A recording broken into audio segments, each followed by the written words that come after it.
नमस्कार प्यारे बच्चों, आज हम आपकी पाठ पुस्तक खुलते पंख के पाठ 8 पचमढ़ी को पढ़ने जा रहे हैं। तो चलिए शुरू करते हैं।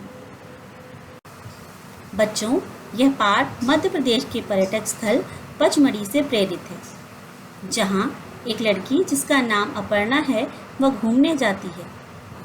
वहां से लौटकर वह अपनी सहेली सिमरन को पत्र लिखती है तथा पचमढ़ी के सौंदर्य तथा वहां की विशेषताओं के बारे में विस्तार से बताती है। बच्चों, यह पत्र एक अनौपचारिक पत्र है जो अपर्णा द्वारा सिमरन को लिखा गया है। यह पत्र पचमढ़ी से 28 जून 2014 को लिखा गया था।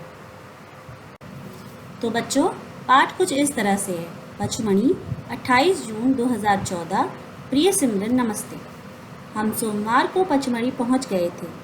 जबलपुर से हम मौसा जी के साथ सुबह सुबह कार से रवाना हुए। पिपरिया और मटकुली होते हुए पचमढ़ी पहुंचने में हमें 8 घंटे लगे, पर हरी भरी घाटियों और पहाड़ी रास्तों की सुंदरता में हम इतना खो गए थे कि समय का पता ही नहीं चला। सिमरन, पचमढ़ी बहुत सुंदर स्थान है। 3 दिनों में हमने यहाँ के बहुत से सुंदर स्थानों की सैर की है। सबसे पहले हम महादेव गुफा, चौरागढ़ और जटाशंकर गए।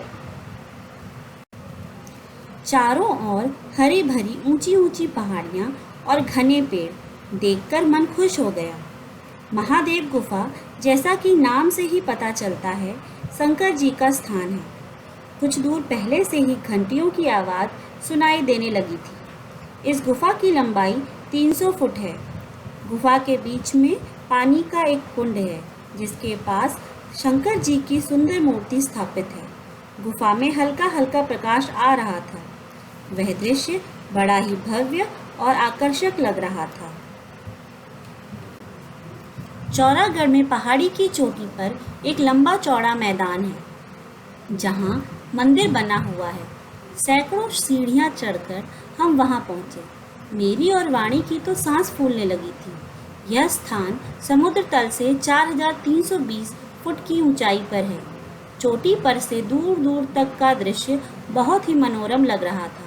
हमने कई प्राकृतिक दृश्यों को कैमरे में बंद किया है। दिल्ली आकर तुम्हें दिखाएंगे। चौरागढ़ से हम जटाशंकर गए। वहाँ 2 पहाड़ियों के बीच बहती हुई सफ़ेद जलधारा बहुत सुंदर लगती है। अगले दिन हम यहाँ के प्रसिद्ध प्रपात बी फॉल गए।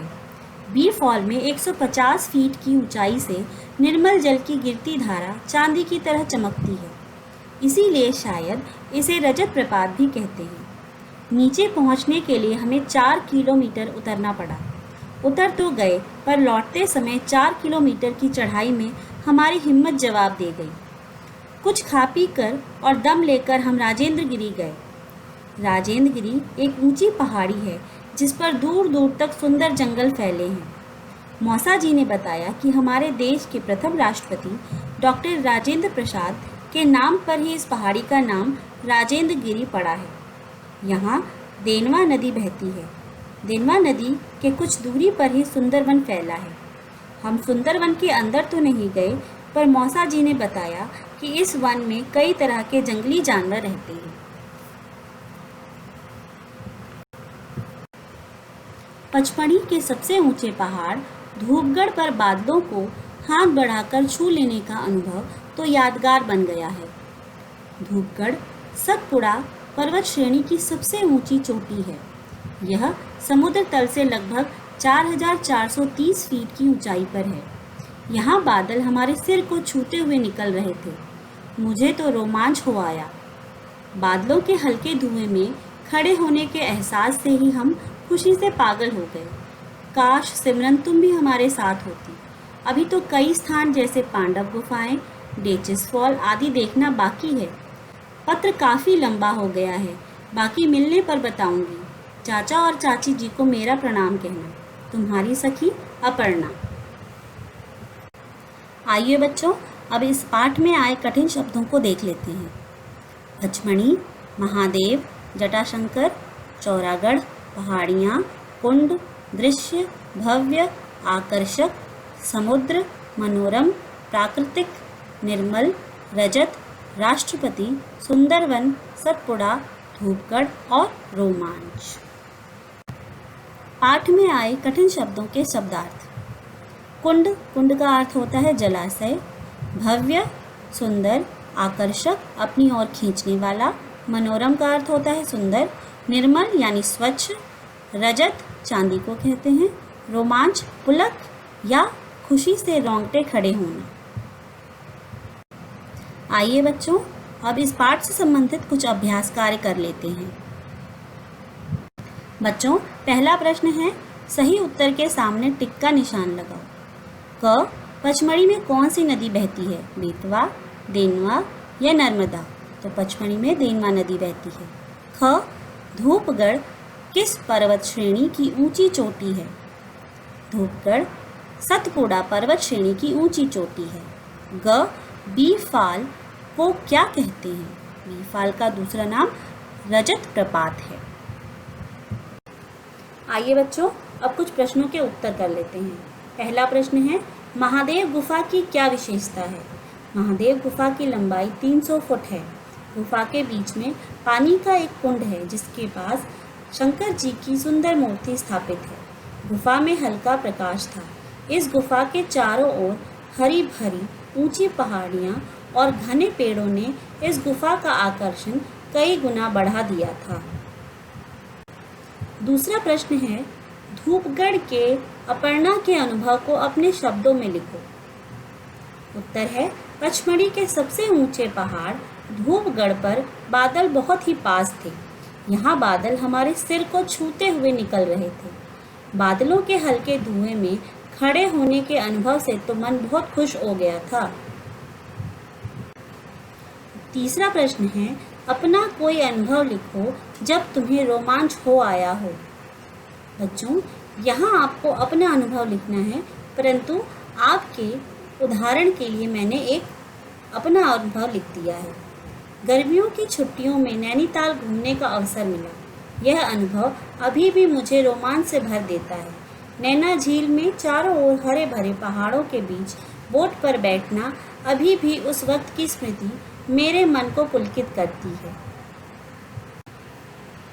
बच्चों, पढ़ो, समझो और लिखो। इसमें हमें ई प्रत्यय लगाकर विशेषण बनाना है। जैसे जंगल में हमने ई प्रत्यय लगाया तो बन गया जंगली। साहस में ई लगाया तो बन गया साहसी। पहाड़, पहाड़ी। अनुभव, अनुभवी। रेगिस्तान, रेगिस्तानी। मैदान, मैदानी। हिम्मत, हिम्मती। आलस, आलसी। ख है निर्धनमल, बन गया निर्मल। इसी तरह से निर उपसर्ग लगाकर हमें शब्द बनाने हैं।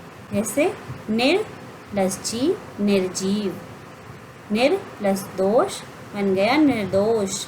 निर प्लस बल, निर्बल। निर प्लस धन, निर्धन। निर प्लस गुण, निर्गुण। बच्चों, अगला प्रश्न है, सही शब्द के सामने टिक का निशान लगाओ और खाली स्थान में लिखो। क, गुफा का दृश्य बहुत ही आकर्षित, आकर्षण या आकर्षक। तो उत्तर है आकर्षक था। ख, इस पुल की लंबाई लगभग 1 किलोमीटर है। आज मंदिर में मूर्ति की स्थापना है। हिमालय का सौंदर्य दर्शनीय है। प्रश्न 3 है, इन शब्दों को पढ़ो और मूल शब्द लिखो। जैसे राष्ट्रीय, राष्ट्रीयता, राष्ट्रपिता, राष्ट्रपति। तो इन शब्दों में मूल शब्द है राष्ट्र। दूसरा है निर्मल, मलिन, विमल, मलिनता। और इसमें मूल शब्द है मल। सुंदरता, सौंदर्य, असुंदर, सौंदर्यहीन। और मूल शब्द है सुंदर। निर्जल, सजल, जलज, जलाशय। इसमें मूल शब्द है जल।